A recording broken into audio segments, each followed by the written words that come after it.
We are back, people.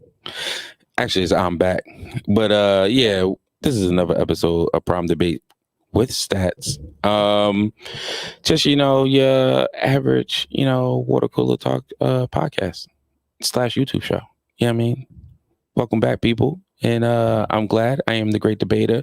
I'm usually supported here with my man Prime. He's not in right now. He's doing the lovely husband duties. And also we used to have our man Monty, aka Stat Boy. Yeah, I mean, rest in peace. And we're brought here by Crack Bell Productions. We're streaming live on Facebook. We also streaming live on our YouTube channel under Prime Debate with Stats and under Crack Bell Productions. Please check it out. We have a lot of other great shows that you might be into. So want to say that we've been missing for a while. We've been kind of busy. I've been busy, I must admit. Things been going down, but I'm here, and I'm going to try to continue to give you the most content as I possibly can. As I mentioned before in previous episodes, I don't want this to be a total rage episode, but it will be. It will be a total. I'm gonna be rambling on about my beloved Sixers and a particular player, and yeah. But also, we're going to have some info about our beloved Stat Boy coming up at the end of the podcast as well. Please stay tuned and listen, check out. And with that, I would like to say what's up to Nate, who's behind the scenes right now. What's up, bro? What's good, man? Holding it down. I mean, he pays the bills and all that good stuff. I mean? Yes, sir. So, it's been a couple weeks, and actually almost, I would say a month. And my beloved 76ers are out of the playoffs and are sitting home watching the NBA Finals like I am. And it's very disappointing. And I just don't. I've seen it coming after game. I think it was game. Say we got up 2-1. So game 4 when I saw it, I said, "Oh, we might lose this." Now I wasn't sure that we was going to lose it. I said maybe they'll just figure out and pull it out in a very tight fashion. But I definitely saw the possibility of us losing. Kudos to ATL. You know what I mean? Shout out to those amigos. And for doing what they did. They balled out. They did what they needed to do to get the win. And yeah, so the disappointing thing is obviously two people. One is Doc Rivers did not, so my thing with Doc, I'm going to state this real quick, is, okay, you got a bad reputation of losing leads. Last year wasn't totally your fault, supposedly. The bubble, so many other things, yada, yada, yada. But you was up 3-1. And it's a collapse. It's okay. You know what I mean? It's not the first time. Steve Kerr got a blown 3-1 lead in the finals. You know what I mean? Nobody's calling Steve Kerr a horrible coach or doubting what he's done as far as his coaching legacy is concerned. But if you want to change that, if you don't want that to start becoming a stigma on you, you need to act like you really want to win, or you're going to do everything in your power to not allow that to happen. And I feel like in that series, I should say, he didn't do that. Now, come on, let's be honest. Everybody's been talking about the Sixers. Every podcast, every sports media outlet has been talking about what happened. So this is nothing new. But this is just my take on it. So, yeah, I feel like he didn't do everything. I felt like he was really taking a mulligan on what this team could be and everything else. I don't know why he was doing that. I do feel like he was trying to win. I think he was also trying to coach and allow the players to, because they're the out. They're the reason if we really win or lose for the most part. The coaches can only do so much. They're not on the court, but yeah, I just believe that he was just like, listen, I'm not really. I'm not saying he wasn't invested, but I just feel like that he wasn't going to do anything. And here's the thing about basketball that's totally different about football or any sport for that matter, for the most part. Basketball, the adjustments are, you can make adjustments, but you can't make huge adjustments. You really got to die on what you've been practicing, what you installed early in the year, and then you try to make subtle adjustments based off your opponents within that. So if your system ain't totally working, it doesn't mean you go totally away from it. Because obviously, especially if you're a playoff team, it worked well enough to get you to the playoffs. And if you're a really talented team, it got you good enough to either get to the second round or the conference finals or the finals. So you can't just abandon the whole philosophy. Like, we're going to change everything. Now, football, you can do that. Baseball, you can do that. Hockey, for the most part, I guess you probably can't do that in hockey. You know what I mean? But you can kind of, I think hockey has got, and now I think about it, hockey does have a lot more in common with that philosophy because you really won't change too much. I guess maybe you could. I don't know. I'm not a huge expert on the X and O's when it comes to hockey, so I'll let the hockey people out there, I mean, you can put it in the comments and let me know what's going on. But you can't make those drastic changes. And you just got to ride out what you ride out with. With that being said, though, you can make some adjustments or seem like that you're trying to win and that you're doing everything and anything out there to try to get us over the hump, get your team over the hump. I feel like Doc really wasn't doing that. The obvious is 25.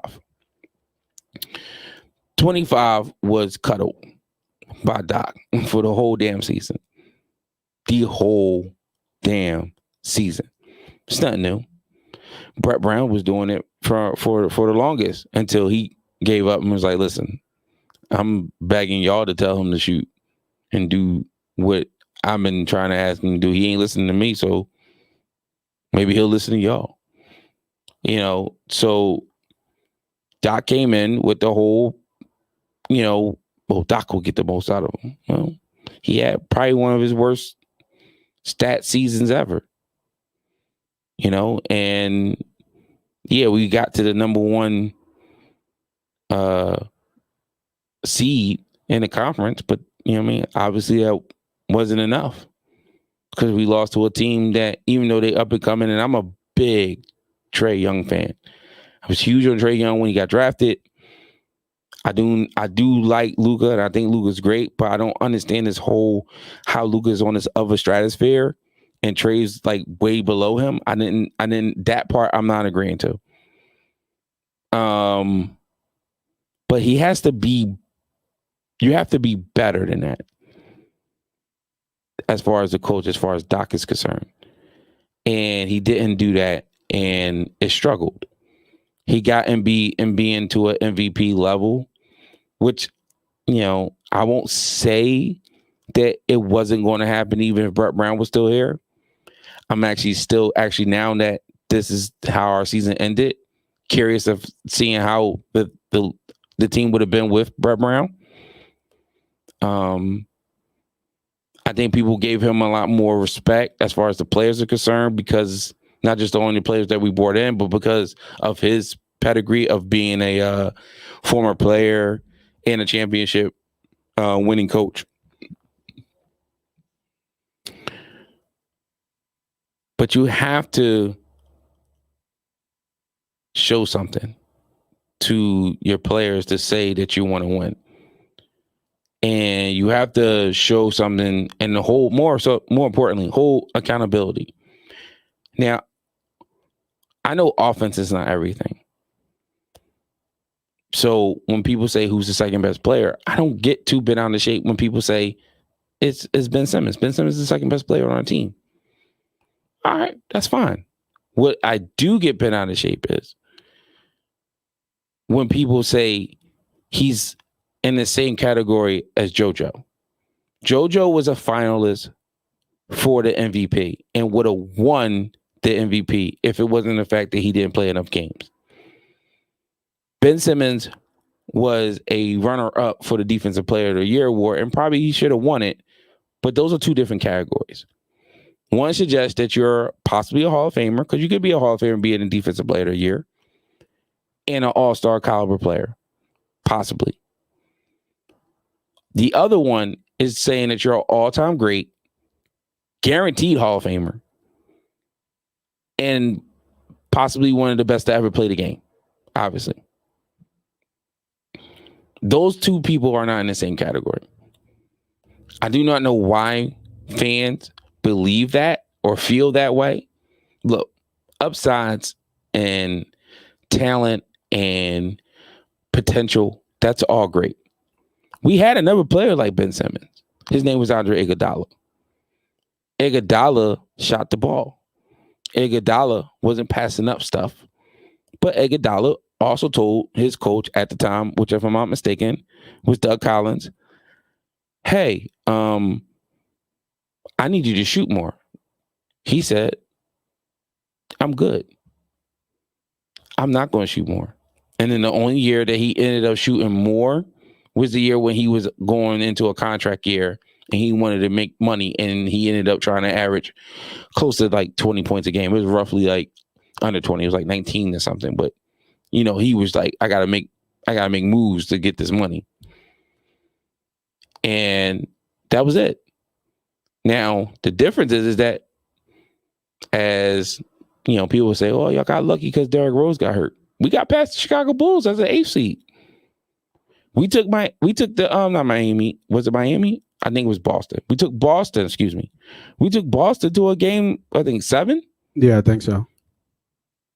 Led by Andre Iguodala.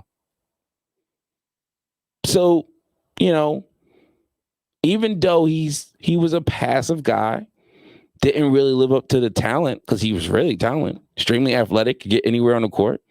You know what I mean? He could facilitate.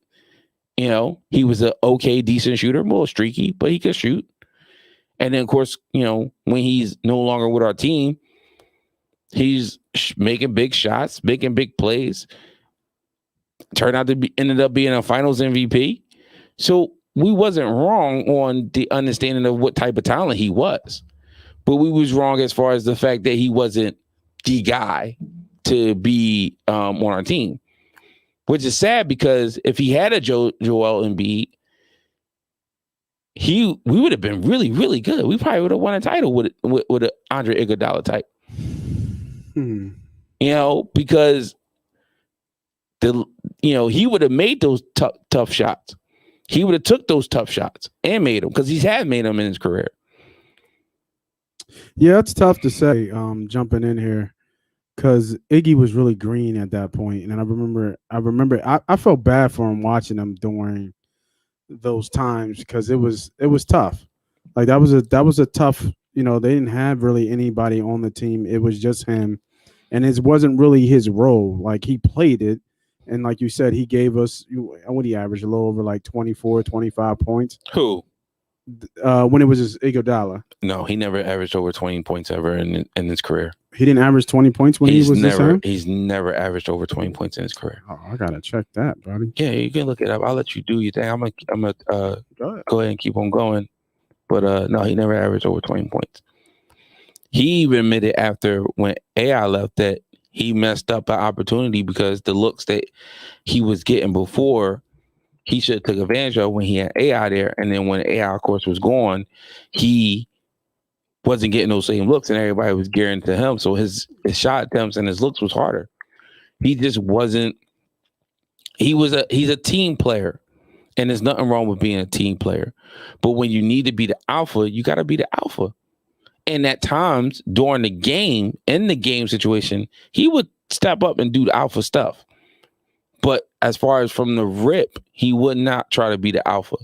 He wanted the alpha attention without always doing the alpha thing. He wasn't consistent enough.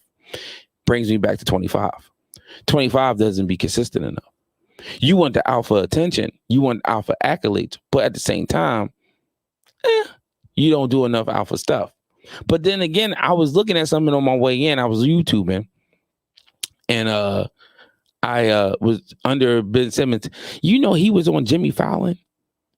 I never knew that. I never knew that either. He was on Jimmy Fallon as a non-playing rookie.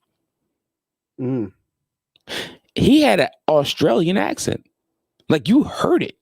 That's how fresh he was coming into the league. And he was on Jimmy Fallon. I don't think MB has ever been on Jimmy Fallon. Why has MB has never been on Jimmy Fallon? It's a good question. Why is not the best player on the 76ers not on Jimmy Fallon? And then he was on another talk show, sitting next to Blossom, of all people. Blossom. I love Blossom. I love that show. Blossom. Well, I'm looking at this team. You're right. Right on the nose. Iggy averaged 19.9. I'm serious. I'm no BS. I'm looking at it right now. He played 82 games, 19.9. Andre Miller was on that team. Billy Green, Lou Dallenberg, Kyle Korver, Thad Young. Those are the only, Kevin Ollie was there. Yeah. And that was, like I said, that was a contract year for him. But the year we went to the playoff, that year we knocked off the Bulls and we went to Game 7 with the Celtics, the best player or our elite and scorer was Lou Williams. And Lou Williams came off the bench. But Lou Williams didn't get an All-Star appearance. Guess who did? Andre Iguodala. Yep. And that's fine to a certain extent. I mean, it's kind of not, but, it is what it is. And look, we understand there's more to the game than just scoring. But scoring is important. Most of our great players of all times are 20 plus 5 points per game scorers. So there's a meaning behind it. I am watching the NBA Finals. And mind you, we're recording on a Sunday, July 18th. And I just got finished watching the game 6, right? No, 5. Excuse me, 5. Yep. And Chris Middleton, who was a player that I thought was, he was a all-star caliber player, but, he wasn't a superstar. He's been balling. Excuse me. He's been balling. He's been balling so much that he's about one game away from taking his team to a finals. Now, don't get me wrong. Giannis put up 30. So if Giannis putting up 30, that's cool. But who had the ball in his hands down the stretch? Who was making the clutch shots? That was Middleton. Not Giannis. That was Middleton. Because as a number 2, you need to step up. Especially when you have a very gifted, talented big man. Now, don't get me wrong. I know Giannis likes to play outside a lot and does a lot of outside stuff, but he's a big man. He's 7 foot damn near, if not exactly 7 foot. I know, right? So he's a big man. And every big man needs a solid guard. I mean, they got Oscar for Kareem. They got Magic for Kareem. You need a you need a guy. You need a guy that, I need a guard. I need a guard that take some of the pressure off. They're triple teaming me down here. And instead, in this day and age, because nobody knows how to use a big guy efficiently, I should say. You definitely need a guard now. Mm-hmm. Because it's insane. I was talking to my friend yesterday, and he told me that, why does Joel get pushed out all the time? I said, well, they don't know how to pass. He's like, what do you mean they don't know how to pass? He said, that's not the case. He gets pushed out of the box. I said, he'll pin somebody down and have him deep in the post, but they can't get the ball to him. And then what happens? I said, think about this. You know what I mean? Like, I'm not the extremely most tall person in the world, but as far as pickup basketball is concerned, I'm pretty tall. And so was he. And so is he. I said, when you post up somebody and you got a good seal, what happens? You turn into a stone wall. Right. That wall don't move. You got him pinned and sealed. Now your guy can't get the ball to you. Now you start easing off that seal so you can give your guy a better target to get the ball to you. Now all of a sudden that guy can start pushing you out of your position. That seal, that wall that you had ain't there no more. Now you're a couple feet back. Now you're not all the way at the 3-point line. My friend was exaggerating. But you know what I'm saying? You get pushed out of position. If these guys could pass the ball to a post player who has a proper seal, once the ball is passed and released, if the guy defended them behind them tips the ball, or if the ball hits the guy in the post hands and it gets fumbled, that's not the guard fault no more. That's the person who's supposed to be grabbing the ball. You got to grab the ball. Right. But the position is horrible. So Joel and like many other bigs, they go down low and they get great position, and then they have to readjust to make it easier for their guards / forwards or wing players to give them the ball. And that's another thing. You have guys who are not passers trying to pass the ball in the post. Everybody aren't great passers in this league. And then as far as throwing it in the post, it's even worse. Now, let's give credit to which credit's due. There's a lot more lengthy and more athletic guys on the floor now. So therefore, maybe it's not as easy as it used to be. I don't know. But it should be as simple as like just bounce past it, lobbing it over the top. I don't care.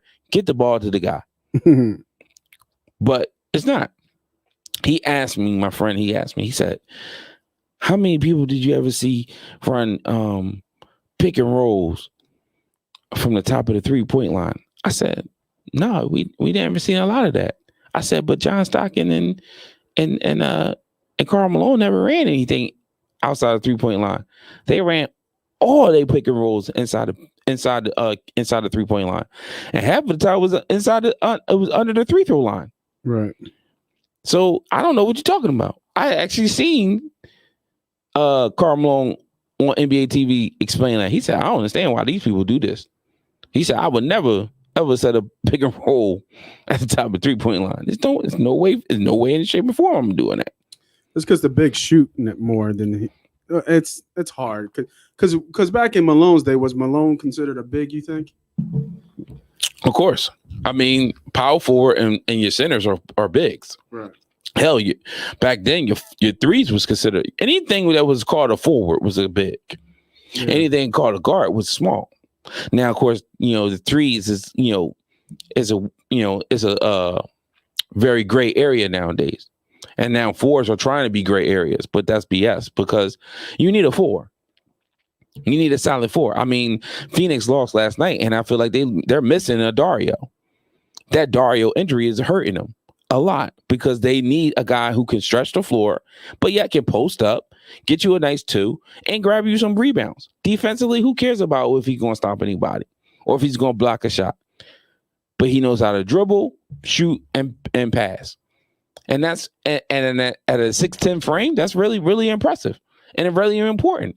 It makes the defense on the opponent's teams to have to guard that and have to strategize for that. The problem with Phoenix right now is the fact that they don't have nobody to what's the word I'm looking for? They only have 2 people. And Chris Paul he's coming up very short. I don't know. I don't care if he's injured or not. He's just not even trying. You are in your only NBA finals that you're probably going to ever be in, and you need to actually play like you're in your only NBA finals that you're ever going to be in. You're not 100%, but you're damn near close, and therefore you need to be actually balling. But he's not balling. He's trying to do other stuff because he feels like he's hurting his team. You look at the box score. The box score tells you 40 some odd points from Booker, 20 points from like Chris Paul. Everybody else got 10 points. That's not enough. Now, when you look at the Bucks, now the Bucks don't have a lot of depth. They don't have the 10 points everywhere, but they got 3 guys who can get buckets. Drew Holiday, who they gave money to and gave up a lot to get, who's also playing great defense on Chris Paul. And then you got Chris Middleton, who's been their second player, who's been their Pippen for multiple seasons. And now he's stepping up and he's balling. Yeah, I mean, at a very high level, a level that a lot of people wasn't really sure that he could do.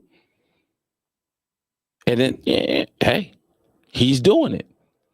Yeah.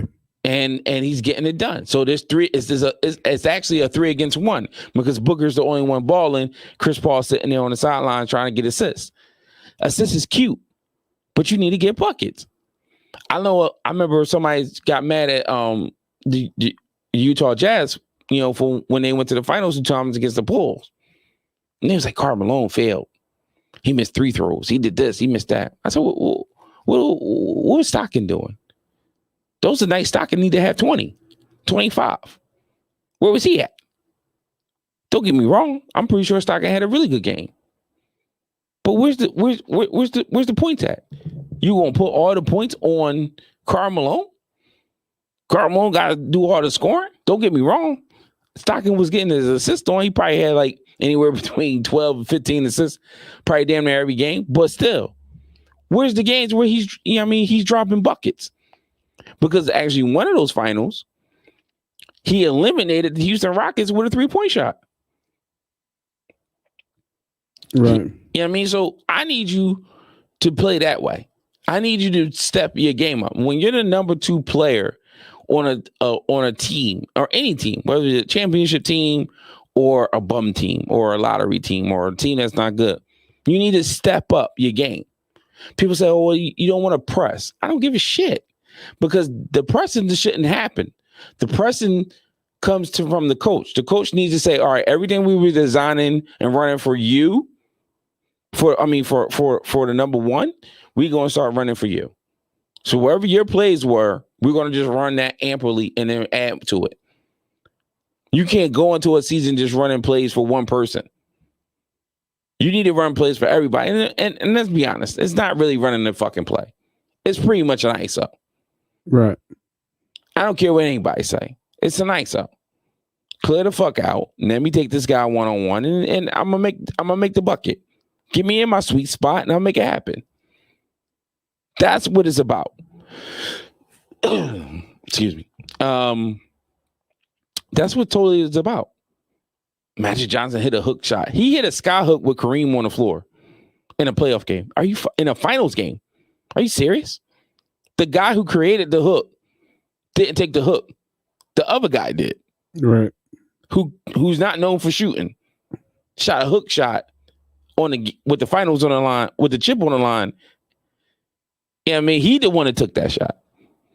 You know what I'm saying? Like, you got to understand, it's the context of what it's a context about being a number 2. A number 2 is it's about support. Don't get me wrong. You're supposed to support your number 1, but at the same time, you're also supposed to step up. And I admit, like I said it already twice already. I'll say it one more time. It's not about scoring, because Pippen didn't help the Bulls win the chip against the Lakers in '91 by scoring. He went full court press against Magic Johnson. That's how they won. He said, no, we got a guy that can guard you, and we're gonna guard you. And then we're going to let Mike do Mike, because y'all have not a damn soul player that can guard Mike. And that's what happened. Right. You know what I mean? So I'm not saying that you need to be a scorer, but you need to be a better number 2. Now, I'm going to be honest with you. 25, to me, I wasn't a big fan of him when we drafted him. Mm-hmm. And the reason why, because I watched him in college. And I hold that 1 year accountable. I held it in a high standard because of the fact that he didn't get his team to the tournament. Right. Then come to find out his teammates didn't like him. They wasn't a fan of him. Then don't get me wrong. He's from a different country. He only got here when was his second year of high school? He came over here. He was in Australia until his second year of high school. So he's been in the country for about 3 years by the time he gets to LSU. So, He's still trying to figure it out. Possibly. But he went to a college that, for whatever reason, he chose, whether he chose or his people chose or whomever chose. But you couldn't get wins. And that's a problem. Yeah, your stat line was amazing. You looked amazing. But where was the wins at? See, people believe that since his rookie year correlated into the first year we went to the playoffs with Joel Embiid, that he's the reason why we went to the playoffs. No, that's not mistaken that. We would have went to the playoffs his rookie year, the year that he sat out. But Joel was shelved for the second half of the season because they was worried about injury. They was monitoring him. They was babying him because they didn't want him to get hurt. We would have at least made an 8th seed if Joel plays the second half of that season. And that's a fact. But they didn't want that. Because also they wanted, whatchamacallit, they wanted Markelle Fultz because Fultz was going to be that 2-guard that we needed to go with Ben Simmons. But yeah, that didn't work out well. that didn't happen. You know what I mean? And to the credit of Fultz, I mean, if he doesn't get hurt, I don't know what type of season he has, but he was having a pretty decent season. Yeah, I was a Tatum guy that year. I'm always a Duke fan, so I'm never going to go against my Dukies. Yeah, I was a Tatum fan. His offensive skill set just made more sense, even though Fultz was the consensus #1 pick coming out of college, coming out of Washington. He had it all. He showed it all, at a high level. But for me, I thought the translation for Tatum was higher than Fultz. I'm going to be honest with you. I thought Fultz was really good. I watched him in Washington. The jump shot was pure, and that was a really big part of his game. It allowed it. I mean, he, as you can see now in his game, as far as the NBA is concerned, he can still get to the hole on ease. But with the jump shot, that was, I mean, and he had Trae Young, Curry range. He had that type of range. He had that good range on top of it. That was opening up everything. And he was a willing passer, even though he didn't do a lot of it at Washington. I felt like that was really something that he was going to be really, really, really good at. And the shot not really coming to form, which, I mean, whether it's the injury or just it just wasn't what it was, is, look, he ain't the first person that came in with a shot that ain't working in the NBA, so it ain't nothing new. But that was really the part of his game that kind of like hindered him. Now, maybe one day he will get it. I don't know.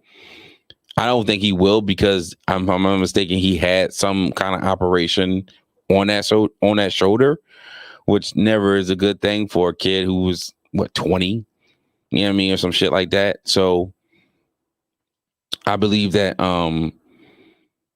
that was a not so much a mistake on their part for drafting him, but I just feel like that the Sixers just messed up on that one.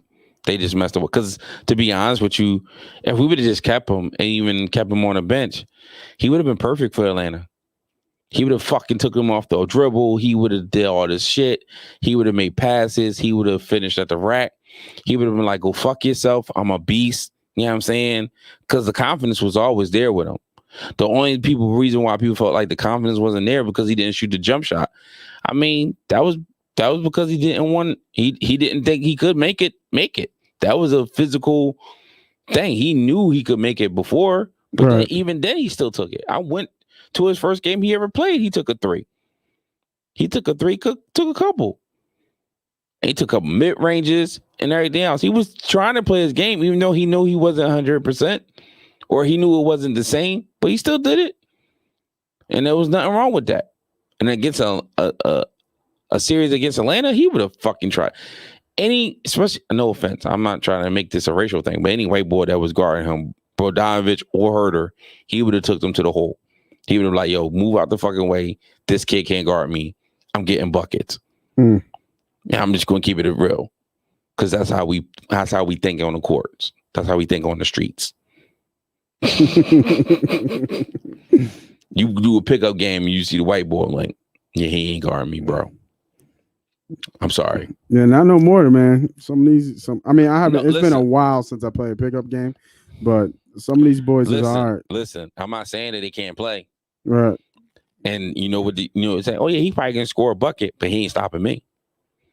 He ain't stopping me. Right. He could probably get some buckets on me. He could probably shoot and maybe make a couple crossovers, make a layup or some shit like that. But he ain't going to stop me. He gonna stay in front of me? Hell no, he ain't staying in front of me. I'm gonna go past him. He gonna foul me at least 4 times by the time I make my bucket. Right. You know what I mean? That is still true to this day as how people think. They see him, what the hell? I know White Man Can't Jump came out like 30 years ago, but still, that kind of attitude still stays. You see him? Oh yeah, he can't play. He might can shoot, but he can't play. Right.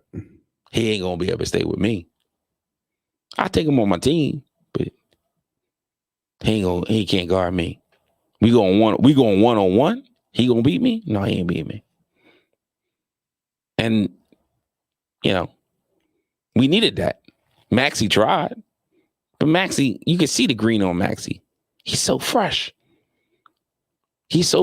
But I think from now into the beginning of next year, he's gonna get his confidence. He's gonna get his swag.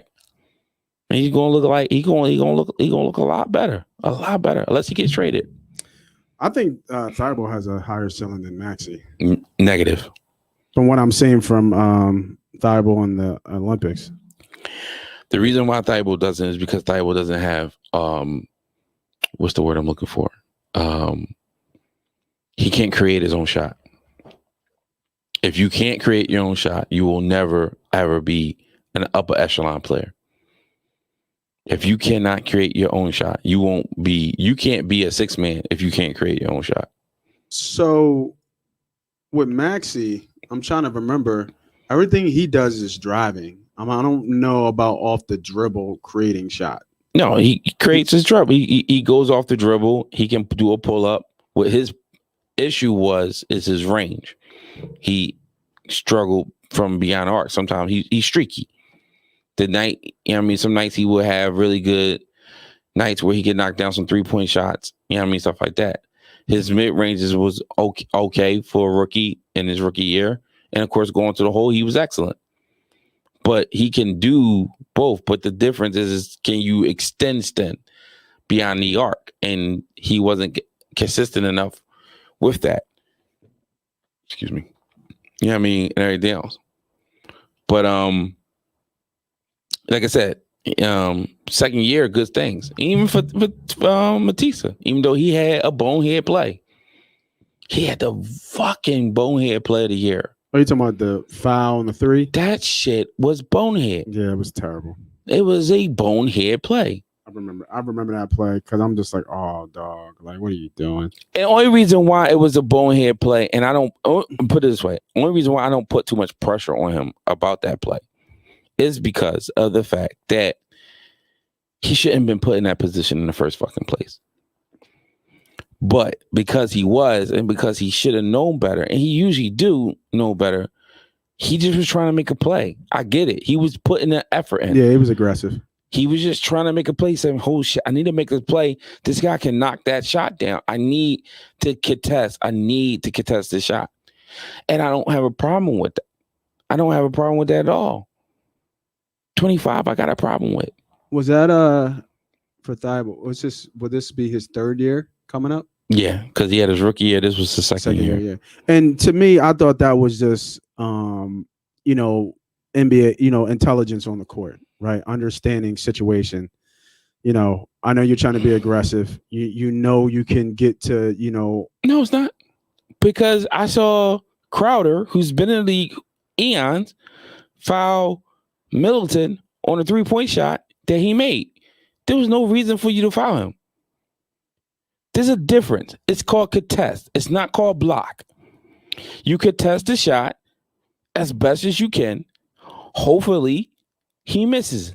That's all it is. It's a hope thing. It's not a, you contest the shot. You don't block the shot. It's called contest. Contest the goddamn shot and hope you don't make it. No, I completely agree. What I'm saying is Thibault was going for the block. Yeah. So that's why he fouled him. He was because only reason why he was going for the block, because they all go for the block. They all go for the block. Not just the young guys, everybody. They go for the block. Reason why, and this is one of the reasons why, is because they feel like that the shooting out here in this league these days is really good. It's not. It's a fact because they don't get touched. You can't touch them. So they have all this free range to make moves, especially when they're facing up on a player. You can't touch them. You can't hand check them. You can't do shit. Right. So if you can't touch me and I got time to get a rhythm going and then raise up, something I've done in the gym a million times, yeah, I'm 9 times out of 10 going to knock these shots down. But if I can hand check you and put my physical body on you, then maybe I will be able to slow you down. Maybe you don't make that shot now. But those things don't happen no more. So everybody tries to jump as high as they can and lean into their body and put all the effort. No. All you got to do is lift your hands up. If you can't block it, get your hand in a visual so they can't see the basket as clearly. In a vision, excuse me. And that's it. And after that, it's all you need to do. Because you need to be close to them. That is what defending is. And contesting means. You don't have to stop the ball. No, you don't. It's not about you stopping the ball. These are great players that supposed to make great shots.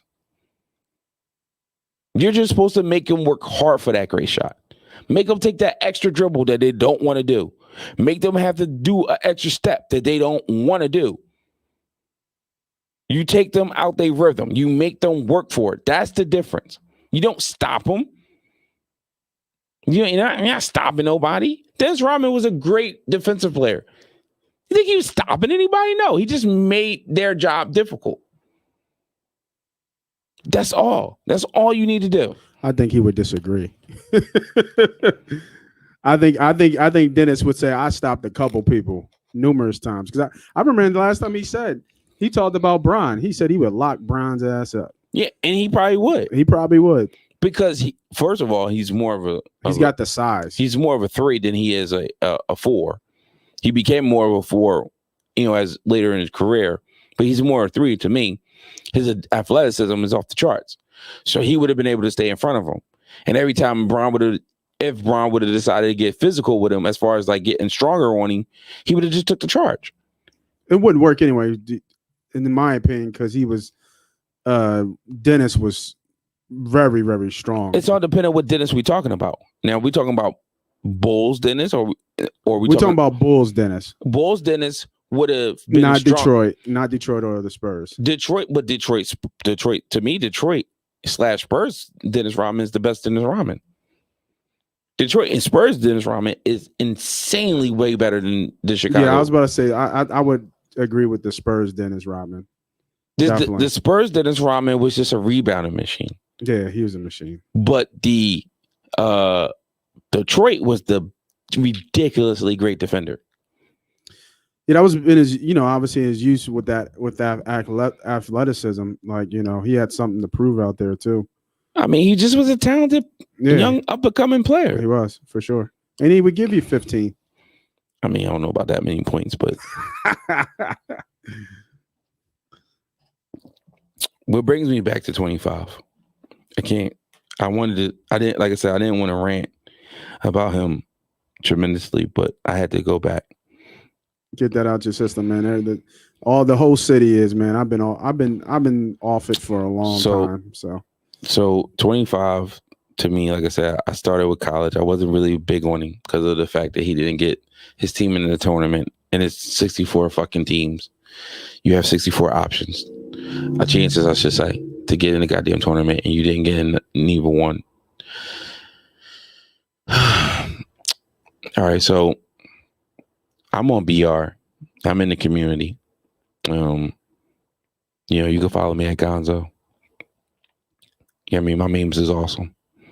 My memes, more so my gifts. My gifts is off the chains. Um, he's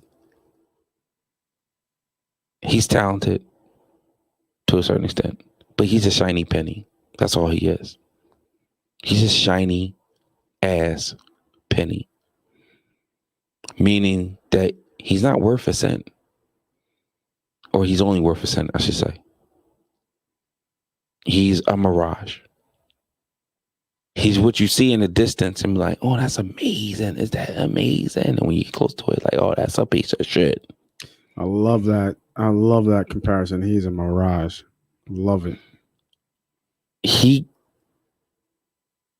came in and I hear people in the community and in other places talk about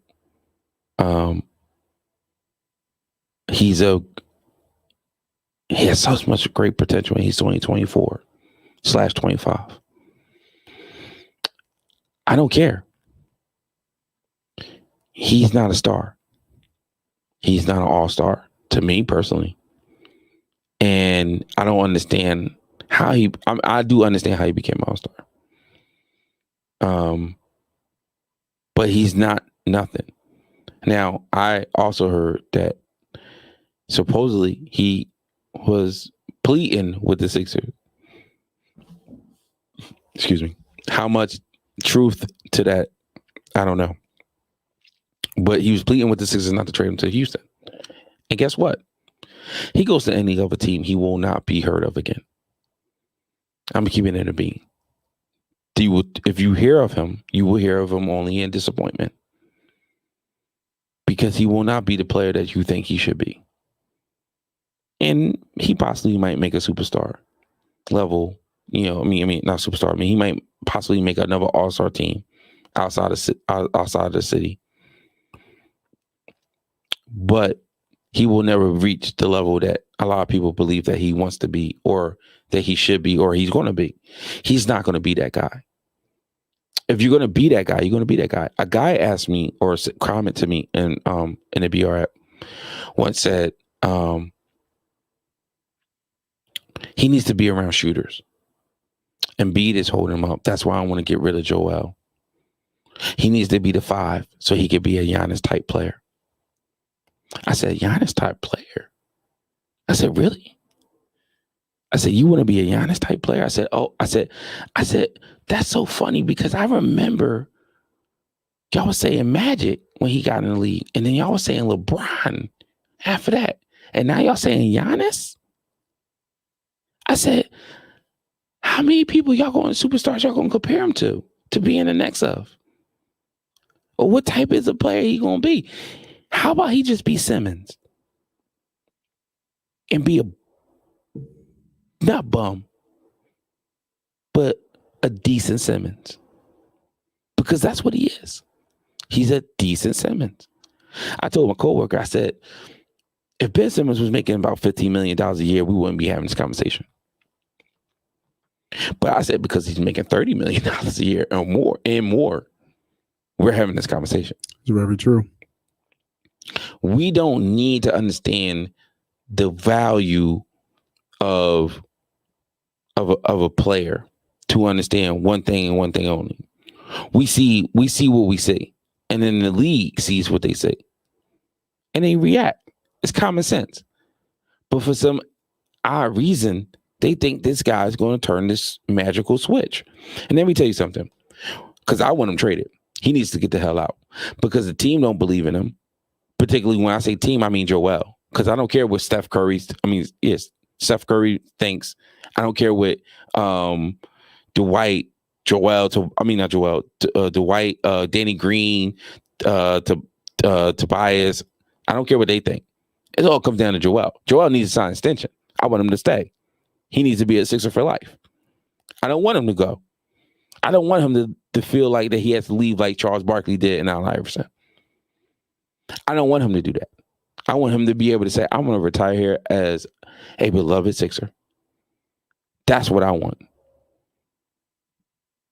But that only happens if he, for the most part, if he signs an extension.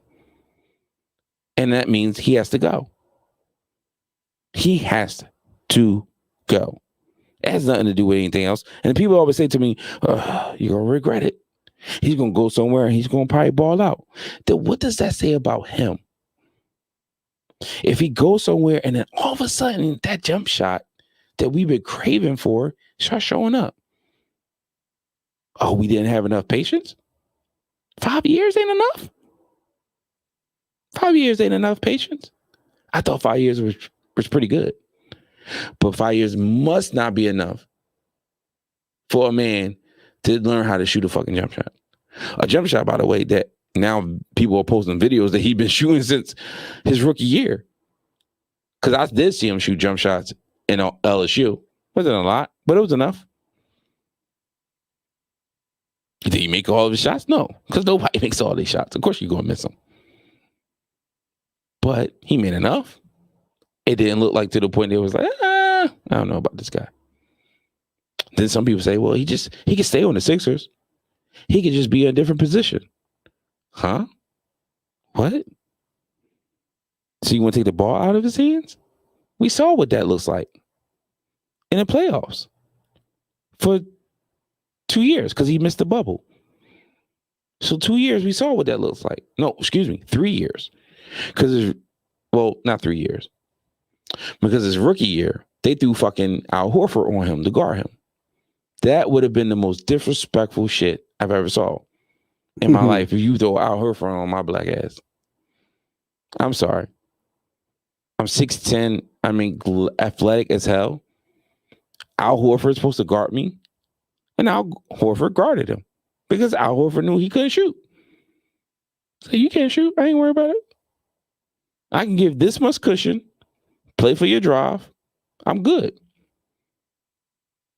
All right. And then instead of saying, go fuck yourself and bury a jump shot in his eyes, he said, you're right. I can't. And then the year after, Jimmy was like, why are we keeping the ball in this guy's hands? He won't shoot. And Joel was like, yeah, why are we keeping the ball in his hand? He can't shoot. To the point that Brett Brown was like, please, I'm begging the media. Please tell him to shoot. I'm begging you. I've said it to him millions of times that he needs to shoot the ball. Please, y'all, can y'all please tell him to do my job? Can y'all do my job for me? Because he's not listening to me no more. Please. And he still didn't fucking shoot.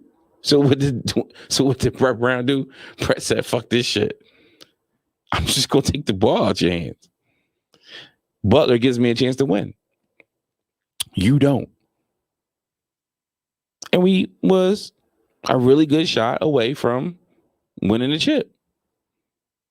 So if you count the Kawhi Leonard year, we could have won the chip that year. Because I'm not saying Milwaukee wouldn't have beat us. I'm just saying that I feel very confident going against Milwaukee. So you count that year, and then you count this year with all the fucking injuries. And watching who's in the finals now. That's 2 fucking titles. That's 2 titles gone. Pretty much because what? Our number 1 overall draft pick ain't shit. Or ain't what y'all think he is. It's so funny though, because you just traded your other number 1 overall draft pick to Orlando like he wasn't shit. But you don't want to do anything with this one because this one's special. How is he so goddamn special? That shine hasn't rubbed off yet? Is that possible? I don't get it. I don't get it. It doesn't make any sense. If he comes back, because they say, oh, he might come back. He'll come back because they'll trade him in the midseason. Okay, let's run that scenario through real quick. So he comes in. I love this one. He comes back to start the season with us. First of all, he has to get the respect back from the players for the dumb shit he did. Then he starts the season. The first time, for me personally, if they bring him back, I'm waiting until the preseason. The first time he comes down the court and everybody starts sagging off of his dumb ass and he don't pull up for a jump shot, I'm done. I don't care. I used to think that he would be here next year, but I'm not so sure now. I don't think so neither, but I'm saying like this. If he is, this is what's going to happen. If he continues to show the same shit that he's been showing forever, then what is his stock going to do now? Nothing. It's going to even get worse. Worse. Can you imagine that? Yeah, I can. I can too. That's why I feel like he's not going to come back, because the fact that that's one of the options that could actually happen, that he gets worse, or not even worse, that he's the same. Yeah. Because let's say he is aggressive and he's shooting all these jump shots. Then they gonna be like, damn, he's not making them. Because let's say he's not making them at a good enough percentage. Damn, he's not even making them. That's horrible. We don't want that. But we're not giving you all this for that. And he got a contract? Nah, Darryl, you're gonna have to keep this one. So yeah, he's going. I feel like he's going. I feel like it's going to happen on the draft. But at the same time, excuse me, this beer is giving me the hell of a burps. But it's really good though. I got to admit to that. It's really, really good. But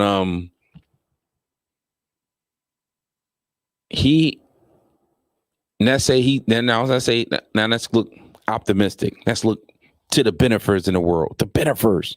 Yeah, Ben is awesome. I love Ben. Ben is amazing.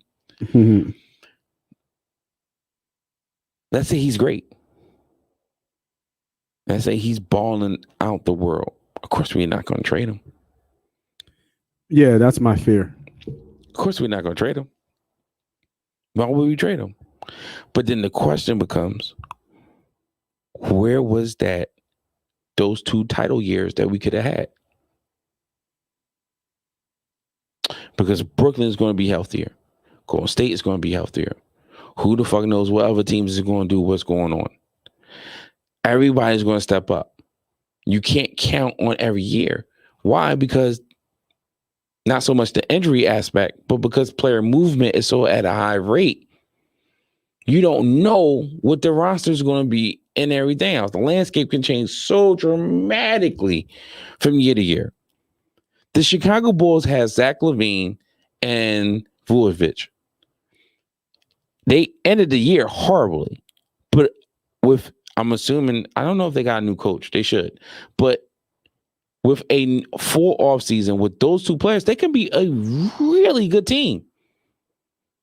So that adds another good team to the mix. And then the Celtics, they lost Brown. Brown comes back healthy. Now they got Tatum and Brown. They could be good. They add another piece, then now they're good. Brooklyn is Brooklyn. As long as they healthy, they fucking dangerous. Yeah, Brooklyn's going to be real dangerous next year. I don't know about real dangerous. I just feel like they'll be dangerous. I don't know about how real. I mean, they were a big toe away from moving on to the next round. Yeah, but at the same time, they was really coasting through the regular season. They don't care what they want to be, at least in the top, I would say 4-3 seed. They don't really give a shit about anything else. No, they don't. But I think they come back hungrier because Kyrie got hurt.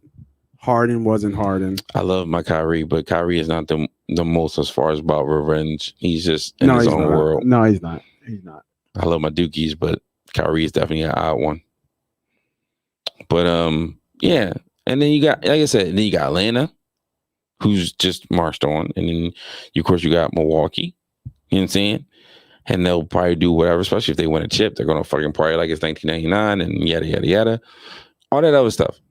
So you're great now. All of a sudden, Ben, you're great. You're amazing. You're great. Now you're living up to your potential. You're amazing. But where was that last year? Where was that the year before that?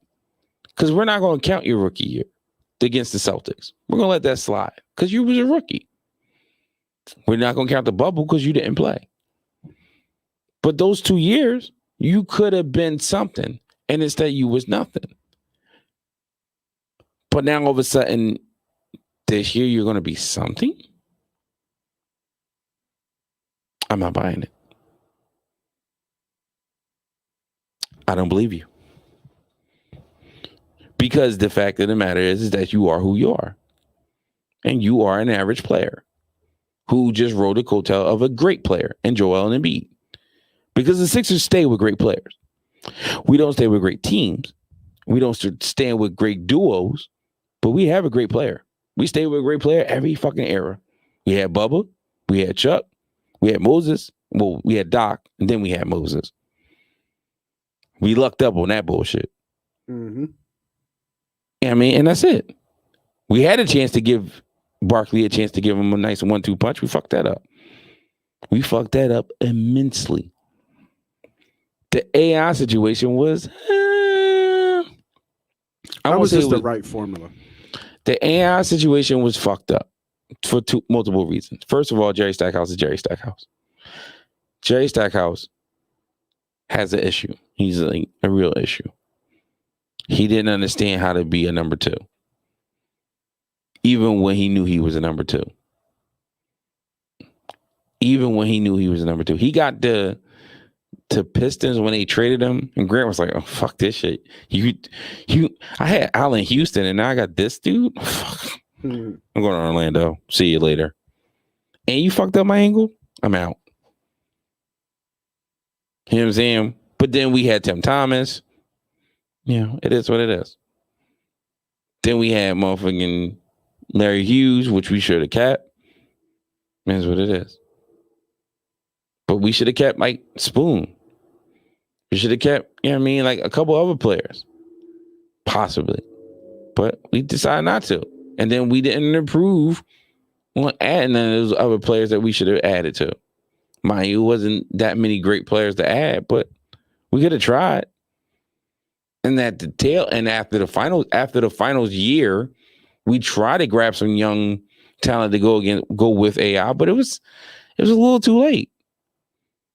Because the role players that we had, the Hills and the Lynches and the Snows, well, not so much Snow, but the Hills and Lynches and like the McKees of the world, they was done. They was old. They was old when we got, well, they wasn't old. They was in a prime tailor end, and then they became old. We needed to replace them more than we needed to find another scorer for AI. AI can always score. You got buckets for a couple more seasons. But, you know, it is what it is. So Simmons, some of us love the fact that, you know, you did do some great things here in the city, which I don't understand. So this is this is so funny. The minute the season ends, this nigga leaves. I'm sorry. I'm saying it. The minute the season ends. And I came to find out it wasn't about just this season. It's any season that he's been in. As soon as the season's over, wherever he's laying his resting his head at, he's gone by the time the end of the season. And he's like, I see you in like October, bro. I'll meet you in Carolina because that's where we go and do our training camps. Okay. And then, yeah. How? I got Joel running the streets like fucking Rocky. But I can't get you in a rec center I can't get you in a practice facility shooting hoop in the city. No, you out. You out in the streets. Okay, but you working on your game. Oh, okay. I believe that. I believe it. I believe it as much as you just don't want to be here, because that's the kind of vibe I'm on right now. There's two things I'm vibing on. If he leaves, more importantly, once he leaves, he gets better. And the crazy part about it, because he's already a good player as far as the other parts of his game, he doesn't really need to get that much better on the offensive end. But if he does, he's going to look amazing to everybody. Which makes me like, oh, well, okay. Like I said, you're going to do that shit once you leave? Fine, fair, whatever. But then it comes to the point where I feel like you were just forcing your way out in a very polite way. I'm going to get them to be this whatever. Like, I'm a nonchalant individual for people who don't know me. His nonchalant list is on a different beam. Like, you understand that you knock down a three, you got your teammates doing cartwheels. Like, why are they doing cartwheels when you knock down a three? Something that you should be doing regularly. It's like they never saw it before. They should at least see you do that shit in the practice. Why are they so excited for you? And then in a situation like a game 7, when you had an opportunity to get 2 points, it wasn't about you dunking the ball. You could have just laid it up. It didn't fucking matter. I seen you lay up a million times. The fact that you passed up an open shot in a key situation frustrated everybody and confused everybody. And I wasn't talking about the fans. I'm talking about when you lose your teammates, that's a problem. I don't even care if you lost the coaching staff. The coaching staff to me I don't care about that. When you lose the team, particularly the person that you're supposed to be the omega to his alpha, when you lose that, that's a freaking problem. And you can't make it seem like it's not. You can't make it seem like it's just not about nothing. So I'm gonna feel bet well. I mean, I'm gonna fair bet. Help me out with this one. What? I want to bear farewell. There you go. Never mind. I got it. I fixed it myself. Took me a minute.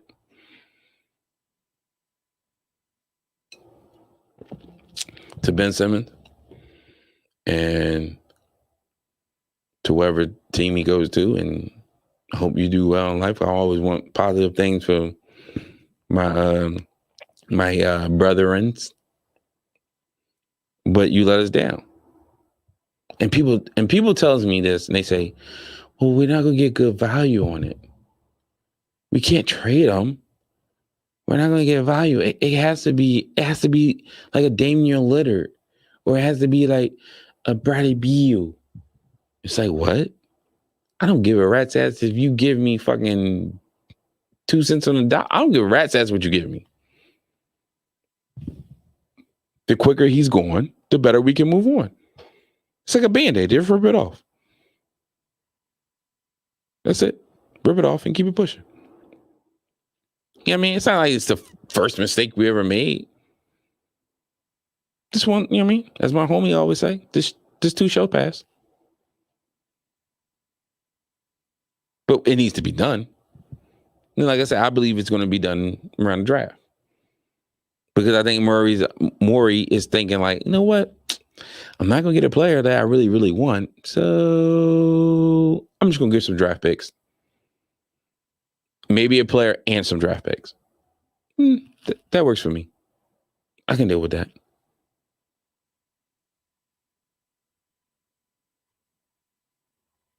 I think we're going to be okay as a Sixer community. I mean, as a Sixer team. But at the same time, I feel like if we bring back Ben Simmons, we're going to be in a whole shit of trouble. And that's just the way I see it. But once he's gone, we can lick our wounds, put some neosporin on it and keep it pushing. We'll be fine. But we have to get rid of him first. I say, I kind of like went over my minutes.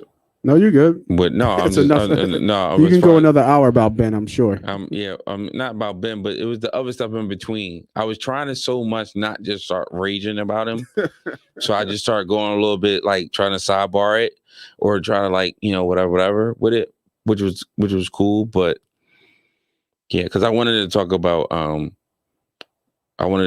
Loki and the fact that shit was amazing. If you haven't seen the Loki series, it's amazing. So I'm gonna give you like a real short brief of Loki because it's amazing. Watch it. And for all you people who have not watched the Disney Plus series, when you go see a meaningful Marvel movie and you don't understand shit, don't ask anybody because you should be watching a goddamn Disney Plus series so you can stay on top of it. I tell you people to watch them, that they're all connected. Kevin Feige is a genius and he's putting shit together. This is very true. So why don't you I watched Black Widow the hour it came out on Disney Plus. I wasn't a fan. It was okay. It should have came out a couple years ago. That's what it is. Yeah. It's just like it should have came out like 4 years ago or some shit like that. Well, it's just that everybody said it was so good. So I had this nostalgic feeling. I haven't been to the movies in years. And I was like, okay, well, let's go to the movies. Let's get that vibe, get the popcorn, get the nachos, whatever. Get into the nice recliner chair and get the movie experience, which I kind of did get. You saw your early previews and things like that. So that was fine. But I felt let down about the movies. It had its moments, it had its spot, but I felt let down on the movie. And, it kind of took away wonder if being at home, like you said, watching on Disney Plus, would that have been a better experience? You have to understand that the last two movies that most people have seen from Marvel in a movie theater was Endgame and Spider-Man for Home. That's really two good ass movies. I was about to say that's really two good movies right there. So if you went to the movie theater to go see Black Widow, yeah, you're gonna be disappointed. But if you don't want to watch it on like Disney Plus, you'd be like, this is a good one. It's a good Netflix one. I got it. Yeah, I feel it. Yeah, for sure. It was definitely Disney Plus worthy. They should have just released it on Disney Plus. But it was just only because it's fact. Like I said, it was so outdated as far as where it should have went. It should have been. I won't. You know what I really feel like this movie should have came in. This movie should have came in between wherever movie was before Infinity War. The two movies between Infinity War, I think it was Ant-Man. I think Ant-Man 1, and then it was Infinity War, or was it something else before Infinity War? I would have to look it up. But wherever the movie that was before Infinity War, it should have came in between that movie. That would have been great. Because some people said, no, this movie should probably came out like right after Civil War. And I'm like, it could have. But I wouldn't have been mad if it had came out right before Infinity War, because it led right into Infinity War to the tail end. The problem was that the post-credit scene would have had to fucking been totally different. You know what I mean? Because obviously we didn't know shit about the end game at that time. But other than that, the whole film itself was perfect for Endgame. I mean, for Infinity War, to lead up into Infinity War, you'd have been like, "Holy shit, Infinity War is about to come out! This is insane!" So I looked it up real quick, and I'm surprised they have it updated. But there's a site that has how to watch all the Marvel movies in chronological order. Oh yeah, I already know that one. So we got Captain America: First Avenger, Marvel, Miss then Marvel. Marvel, Yeah, then Captain Marvel. Iron Man. Iron Man 1, Iron Man 2, Yep, the Hulk, Hulk, Thor, Thor, then the First Avengers, First Avengers, then Iron Man 3, Iron Man 3, Thor: Dark World, Dark World 2, Winter Soldier, Winter Soldier and then Guardians of the Galaxy 1, 1. and then 2, Yep. Age of Ultron. Ultron, Right. then Ant-Man, Ant-Man. then Civil War. Mm-hmm. Then they put Black Widow right there. Yeah, because that's where it should technically go timeline wise, if you're doing timeline order. Yeah. But I was thinking like if you didn't want to do a timeline, like, I don't know what they was thinking back then at the time, but if you wanted to wait a couple years and probably do it a little bit later, you could have still put it in between Infinity War and what was the movie before Infinity War? For here and before Infinity War, they have Ant-Man and the Wasp. Ant-Man before Infinity War? Yeah, so right after Black Widow, and you're right, it makes sense because it says at the end of the Civil War airport fight in the final scene, you see Natasha on the run and hiding after the Tony Stark helping Steve Rogers and Bucky escape. Right. So that makes sense that Black Widow would sit right there. Right. And then after that, they have Black Panther. Right. And then they have Spider-Man: Homecoming. Right. Doctor Strange. Right. Ragnarok. Right. Ant-Man and the Wasp. And then they have Infinity Wars. Oh. Because it says it shows so the I'm end credits of Captain Marvel. So no, the not Infinity War one. The which one? Ultron? No, the Ant-Man and Wasp one. Yeah. They post credit scene was when they was dusted, when they were snapped. Yep. That was their post credit scene. So then if Black Widow wasn't, all right, I'll put it to you this way. Black Widow should have been actually, it would have worked either way. Black Widow could have even went before Ant-Man and Wasp or after Ant-Man and Wasp. Either way, it would have been better. It would have been fine, because the post credit scene was the snap. Yep. No, hold up. That was Ant-Man and Wasp was before Infinity War? Yeah. So they're saying that since it was set in 2018, 2 years after Civil War. Hold on, I'm going on my Disney Plus, John. I gotta see this shit. This is insane.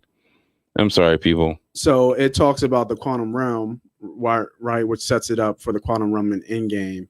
And then, like you said, the post scene. Yeah, but they wouldn't have showed that post credit scene like that.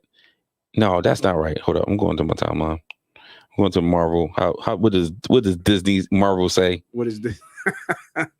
Hold up. All right, timeline. So we got Captain Marvel.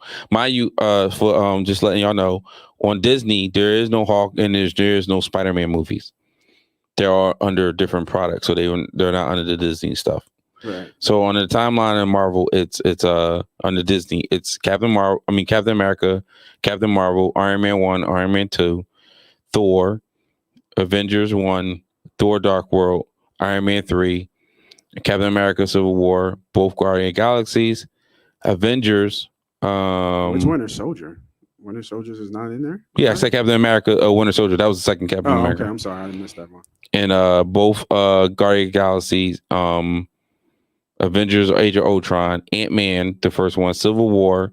They throw Black Widow in the middle of it as like your list was. Yep. And then it says Black Panther, Doctor Strange, Thor: Ragnarok, Ant-Man. It was Ant-Man. It was unbelievable. This one has Spider-Man: Homecoming between Strange and Black Panther too.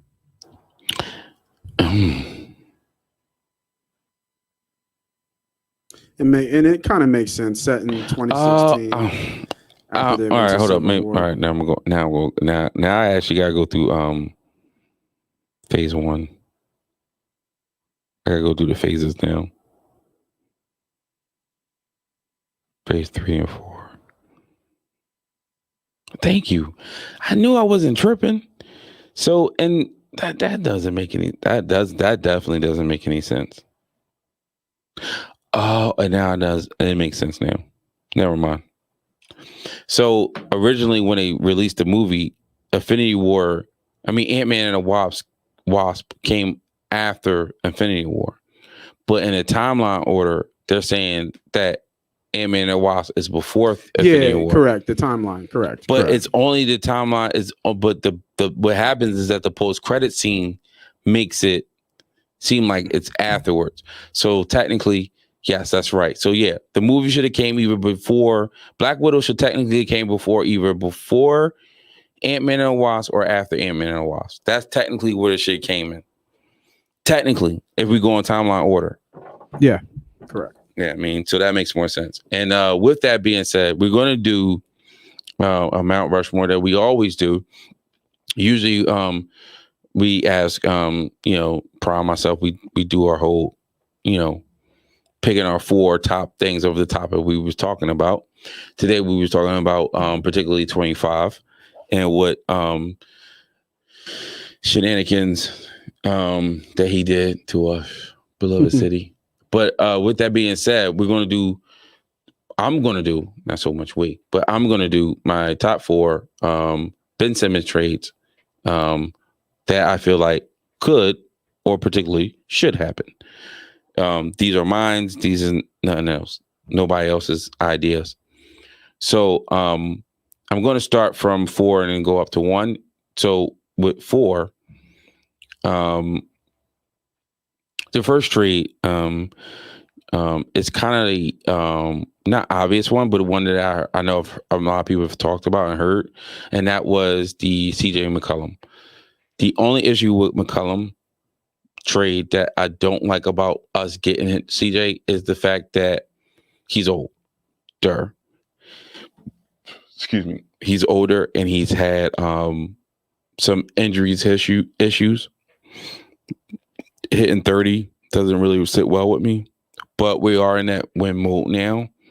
So I'm not totally against it, but at the same time, I just feel like that maybe we could do something different with that. And I'm really high on Maxey, and Maxey is a decent defender, so I don't feel like that he won't be a good defender. And that means if we get CJ, that means Maxey won't start. Because our backcourt will possibly be CJ and Steph. And Seth. And with possibly like Matisse at the 3 and Tobias at the 4 and JoJo at the center. Which is not a bad starting lineup at all. It's actually very potent. Very potent. And I do think CJ can do some of the point guard duties. When you got a center, you don't really need to be so flashy or creative with the point guard duties. When you got a dominant center, if you got a guy like who could just catch lobs and just roll to the rim, then you might need a pure point guard like that. But I don't think you really need a pure point guard if you got a guy who can drop 30 to 40, maybe even 50 points on you. So yeah, that's my number 4. I don't really give a shit about the teams who I send Ben to, so I'm not even going to talk about them. My number 3, my number 3 is kind of interesting, because I think it has a really strong possibility to happen. The question is that we're probably going to get screwed on the return more, but I bumped it over CJ because of the fact that the player is younger, and we've seen the potential of what he could be. And I like his upside more than I like CJ's upside, because CJ doesn't really have upside. He is who he is. And that's the Lakers. Give me Kuzma. And obviously we have to sprinkle some other shit in possibly, or some other packages or whatever. But maybe even another team. But Kuzma is a guy who was a pure 20 points per game scorer. He was Michael Porter Jr. before Michael Porter Jr. You know what I mean? Because Michael Porter Jr. wasn't playing or in the league yet. But he was an instant bucket. People say defensively and all that other shit, whatever. But but he was more engaged. He was very talented. It's the reason why when they traded Lonzo, they added Ingram to the package and not Kuzma, because Kuzma is really, really, really good, and the Lakers wanted to hold on to him. And I feel like that his ability with a Tobias and a Joel, and then you can add a Maxey at the point, because there is no other guard that will be there, and you can keep Seth there at the 2. I think that's really good. You can still bring Tobias off the bench. I mean, not Tobias, Matisse off the bench, and use him as the defensive player for wherever the situation may be. He's enough that if you sit Curry down for Matisse, I mean, you're not losing no offense, because you have a Kuzma and a Tobias still on the floor. You know what I'm saying? And then you still have a guy in Maxey who should be getting better on the floor. So offensively, you'll still have the potent firepower, but by adding defense as well. So I feel like that's really, really a possibility. I think it's very far-fetched, but in my list is really up there. Like I said, I don't give a shit what the Lakers do. I don't care. Number 2 is I know people want to hear Dame, and I'm trying to be realistic with trades. Even though I don't really figure out how they will work out, but I just don't want to hear about Dame. Dame is not happening. It won't happen. But number 2 is a real strong possibility, and that is Bradley Beal. Now, really? You think so? Hear me out. Okay. Bradley Beal is obviously a stud. We already know that. He's a great player anyway. It doesn't matter. He makes us better. He will make us 10 times better. He's a 2 guard. The issue with that is that now we will possibly have to move either Curry to the bench, which I'm assuming he would have to move to a 6-man role, which I don't know he would be too mad about, and move Maxey into the point, because we need a point guard. But then you kind of strengthen the bench, because now you got Curry and Thibault coming off the bench instead of just one. So now you got a good 6-7 guy going up, and that makes kind of sense. You know what I mean, as far as that's concerned. Of course, like I said, Beal is obvious. He makes us great. He makes us great. He makes us great. Now, the reason why I feel like it's a possibility is because once they got rid of Scott Brooks, I think they might have lost Westbrook. I'm not 100% sure, but I think they might have lost Westbrook. By that being said, I don't know if he's like, all right, well, I'm losing Westbrook now. Like, we had a really good thing going. We had some good pieces. Why the fuck? I went out. I'm not saying it would happen, but it's definitely up on my wish list type thing. I was really huge on trying to get Bradley Beal here. At the time, I wanted Beal and Simmons here. I really don't care for Simmons, like I said. So therefore, you know what I mean, he can go. We'll just get Maxey the ball, let him learn on the fly, whatever. If anything, push come to shove, we'll even let, Beal or Curry run the point, especially down the stretch. I wouldn't give a shit.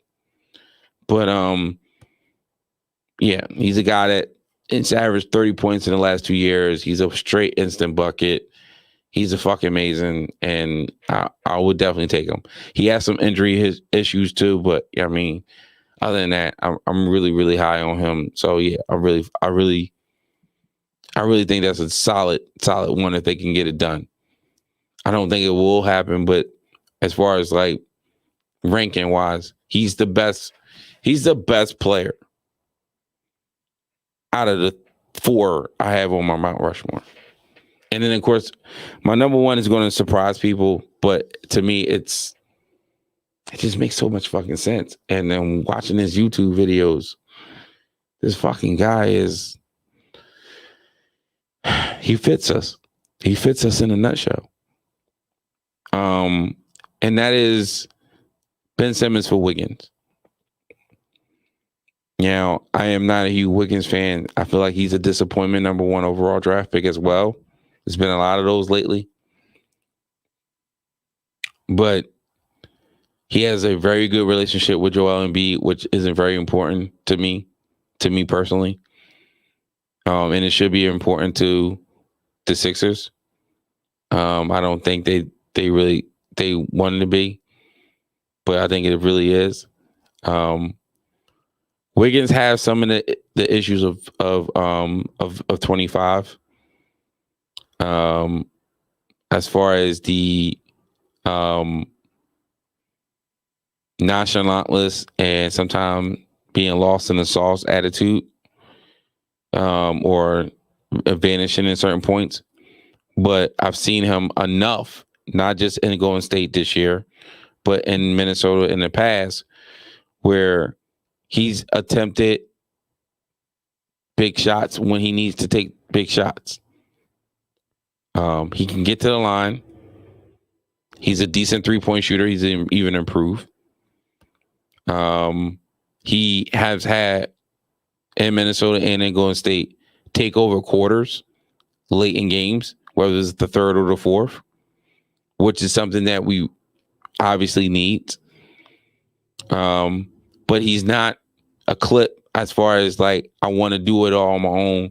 I'm putting it all on my shoulder attitude. He's a team player, and he's passive enough to allow Tobias and Joel and anybody else to shine. But when it comes down to the clutch, he's willing to make the shots. He's willing to take the shots, and he's capable of making those shots. I just watched him in Canada in like a playing game for the Olympics. He was fucking amazing. I was like, holy shit, this kid's fucking balling. And then I watched some of the stuff he was doing in Golden State, and of course I was watching him, and like some nights he didn't have it. He had a very Tobias type vibe, but then it was some games where he was like, holy crap, you're on a different level right now. And that's important. And like I said, the fact that he already has a vibe with Joel can't hurt. I won't say it will make it totally 10 times better, but it can't hurt. Yeah, I just think he's definitely my number 1. People think I'm crazy. I know I sound crazy. Believe me, I wasn't thinking it, but then I just start looking at some tape, and I just start putting it together. Like, listen, man, I can see them running a 2-man game down the stretch, and you're gonna be fucked. Especially if Wiggins got the mid range going, you're gonna be like so fucked because you don't know what the fuck to do. Because Joe can pop and Joe can roll, and Wiggins is not the most gracious passer in the world. I mean, he's not like fucking John Stockton or anybody like that, but he can get the ball to Joel if he rolls. He knows he has a good basketball IQ, so he can make the right play if they switch some shit up. He doesn't really make too many mistakes. He's not a superstar, but if he comes here, he'll be an all-star next year. There's no doubt in my mind. He's that talented. We already know he's that talented, and we rephrase that. But I just think he really was good. Now, the city can be tough on, softies. But I think he's tough enough to hang in it. And Joel will show him the ropes. Maybe we get a draft pick out of the deal. I even thought about at one point maybe possibly Golden State giving us maybe Draymond, which I wouldn't be too fucking pissed off about, but I don't think they'll ever give up on Draymond, which they shouldn't. He's part of their big 3. And I would love if they would give us Wiseman with Wiggins, but I don't think that will ever happen. But maybe Oubre. I don't want Oubre. That's the only person I'm thinking of that's over there. Or that. What pick did they have? A top 15 pick? They got 7, and then they got 14. They got 7 from Minnesota, and then they got 14 from themselves. I would take 7 in Wiggins. Some people might not think it's enough. That's why I said a pick. But if it's a pick and they feel like Wiggins. So what I've seen when it comes to Golden State, they say Wiggins and both picks for Simmons. A lot of people are still high on Simmons in the world. I don't see it. Well, he works in their system. No, he doesn't. Yes, he does. No, he doesn't. Who works in whose system? Ben works with Golden State. No, the fuck he doesn't. How? He's just surrounded by shooters. He doesn't need to shoot. He doesn't work in anybody's system. When will y'all understand this? This man is a fucking shiny ass Tucker. Why? Because he can't shoot? Because he's not good. I can fucking drive the court and push the ball all the way down and then push it out to a 3-point shooter. There's nothing special about that. A lot of players can do that. There's nothing special that he's doing by him taking the ball and going full steam ahead and then stopping on a dime and kicking out to a shooter. I completely disagree. Completely disagree. Oh, well, you can completely disagree with me all you want because most of those guys who push the ball down the court, they're going to shoot the ball. That's what we're getting to, right? You're talking about shooting. If you take away the shooting aspect of Ben Simmons' games, he is very, very good. He's not very, very good. He's very, very horrible. Okay. He's very, no, let me rephrase that. He's very, very average. He's an average player. That's what he is. And if he goes to Golden State or any of the teams I mentioned, he's going to be average. Joel showed him greatness. Joel carried him. But nobody sees that because everybody believes because he's great. There's nothing great about him. He's average, possibly good, but average. He's an average player. If I had to ask you, would you ever have Ben Simmons or Andre Iguodala? Who would you choose? Simmons. That's very sad. I would take Simmons for That sure. is so sad. So you would rather have a guy who can defend all positions? Yeah. So all positions. He can't guard centers and he can't guard power forwards. He can guard centers. He can't guard power forwards nor centers. Giannis bullied them. Anytime somebody got strength on him, he got bullied. You're talking about Giannis, right? There's only one Giannis. There's only one Giannis. When he guard LeBron will bully him. Okay, we're talking about this. In my opinion, the second greatest player ever. Okay, next. You're talking about dudes who are freakishly strong, freakishly athletic. He's supposed to be a power forward. I'm thinking of people who's power forwards. How many people are posting up these days? I'm just naming who y'all name.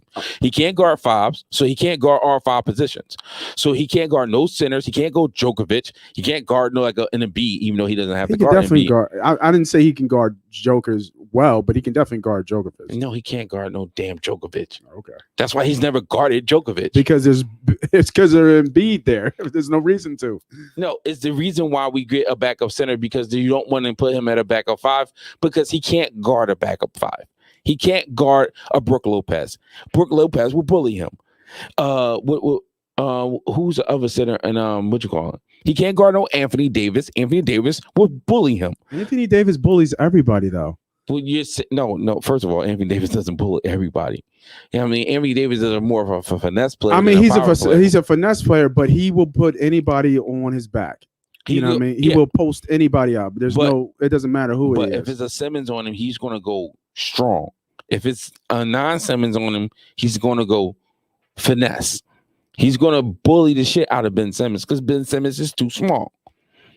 Not physically too small, but just too small. No, he's physically too small, but everybody's physically too small, Anthony Davis. Well, Anthony Davis ain't the really biggest guy in the world. He's just tall. He has strength, as everybody has strength. I'm not saying Ben doesn't have any strength, but Ben is not good. So you're sounding like the people that believe that Ben Simmons has some up scale going up. No. Ben Simmons is what he is. He's what you see is what you get, which is not good. But I disagree that he's not a good player. If you take away the shooting, right? Obviously, and that's hard because that's the fundamental thing of basketball. Right. But what I'm saying he has good vision. He's great in transition. All right. So he has such great vision. He has such a great vision. I said he had good vision. And so did I say he had great vision? Maybe. He has good vision. All right. So he has such good vision. He's never averaged over 10 assists a game. He averages the same exact numbers as what was the player?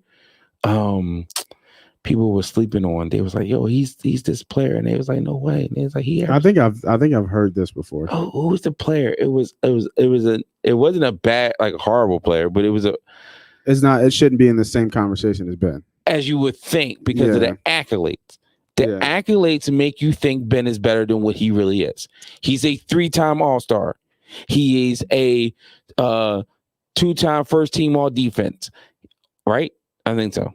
And then he's a one-time, he's a one-time 3-team All NBA, and then he's a former Rookie of the Year, and I think it's something else. I can't think of it right now. First round, first pick. Right? I mean, of course, he's the first pick on the draft, but he has all those accolades.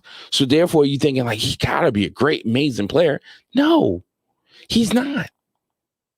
Like I said earlier in the show, if Iguodala was in his shoes on this team, we would be a way better team. We wouldn't be, I put it this way, we'll still be playing. We'll still be playing. I put money on that.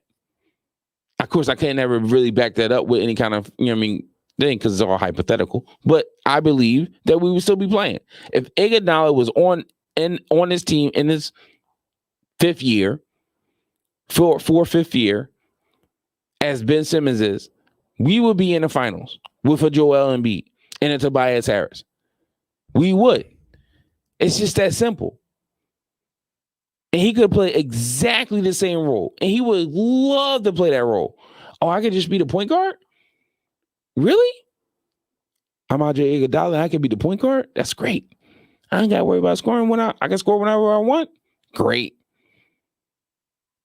I mean, he would just love that role. But Simmons is not this guy. He's not a really good player. He's not an all-star caliber player, in my opinion. He's an all-star caliber player because he played with Joel Embiid. And Joel Embiid is a really great player, therefore, or a superstar. Therefore, you need to, hey, well, you're a superstar and your team is doing good. Well, who's the second best player on your team? And they start looking down the list and they say, we don't like Tobias. He's not shining enough. That Ben's guy. Yeah, then let's give it to Ben Simmons. He was the number 1 pick, all right? Okay, yeah, we'll give it to him. It's the same thing with Giannis in Milwaukee with Middleton. Giannis is a superstar. Who's the second best guy on that team? Oh, Middleton? I don't know about him. Okay, we'll make him an all-star. And people will shake you on. Hey, yeah, I like Middleton. He's okay. Now he's showing you like, no, I'm an all-star caliber player, borderline superstar, bro. Like, I can fucking ball. I don't know where the fuck you've been at. When Giannis went out in the bubble, I was fucking balling. You know what I'm saying? Like, I ball. You know what I'm saying? I am on a different level. I step up. I don't know why you don't think that. I never heard a defensive player before get so much attention. But when I would say to my friends, I said, Ben Wallace is a Hall of Famer. They said, Ben Wallace? How's Ben Wallace a Hall of Famer? I said, Ben Wallace is like a 4-time defensive player of the year. He led the league in rebounds, NBA champion. Like, I don't understand what you're talking about. Not Ben Wallace. Yes, Ben Wallace. But now when we talk about Ben Simmons, defense is everything. Defense is everything. If I'm not mistaken, nobody was talking about Kawhi Leonard until he started scoring. Till he started dropping like 30 to 40 points a game. No, nobody's talking about him. They say, oh, yeah, he's a good player. He's a decent player. Great defensive player. Locked down LeBron James in the finals. That was pretty good. But it wasn't until he was knocking down buckets, then it was like, oh, he might be a top 5 player. Some people call him top 30 all time. Can you believe it? But Simmons is above average. Simmons is really good. No, Simmons is not good. He's not good. He's decent. He's a decent player with potential because he's still young. But he can't play. He can't play. If this was, I say 10 years ago, he probably wouldn't even be a starter. But now all of a sudden he's a starter and he's a superstar and he's an all-star and all this stuff. No, it's not. It's not real. The worst trade I heard for Ben Simmons, if I'm not mistaken, was Kevin Love and Saxton. I think maybe like a first rounder or some shit. That's a horrible trade. That's a lot for Ben. That's a horrible trade. It's a horrible trade for the Sixers. The Love thing, we could make him work as a backup, but the Saxton thing is like crazy. We got Maxey. What the fuck are you doing? You gonna put Maxey on we gonna still bring Maxey off the bench, and then on top of it, Saxton can't pass. So now we got a guy who, it doesn't sound good to me. I'm not saying it wouldn't work for us, but I'm not a fan of that trade. But guess what I would do? Pull the trigger. Because that's what we need to do. He needs to go. He needs to go like ASAP. Yeah, that's how I feel. I hear you. You ain't gotta give me the finger. So I know it's just joking. So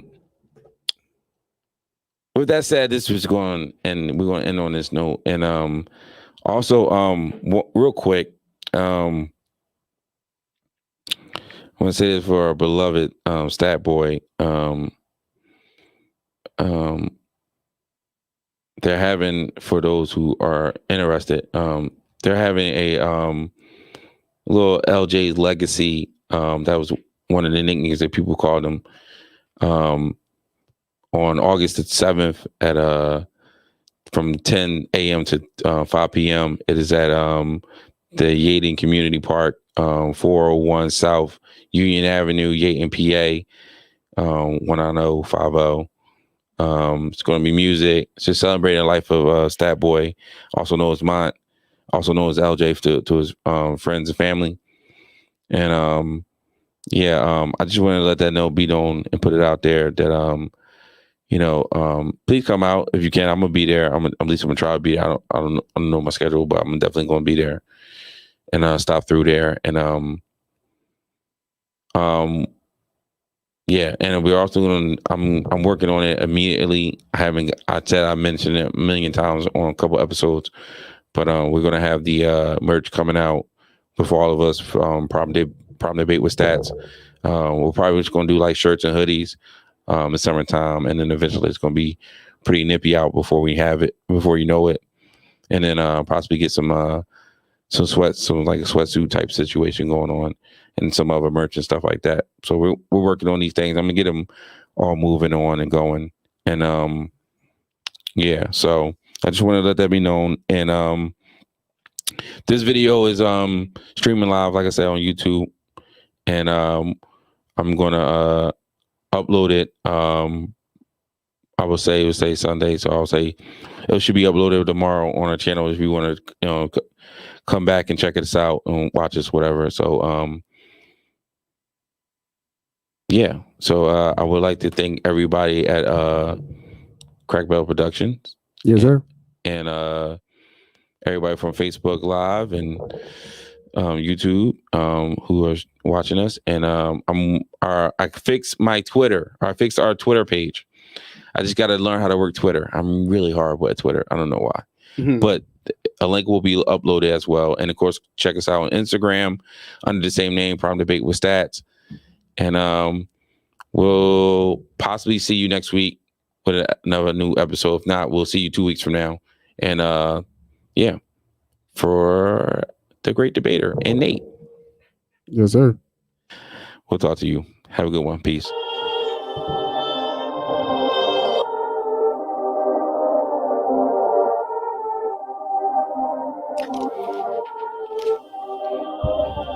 Perfect.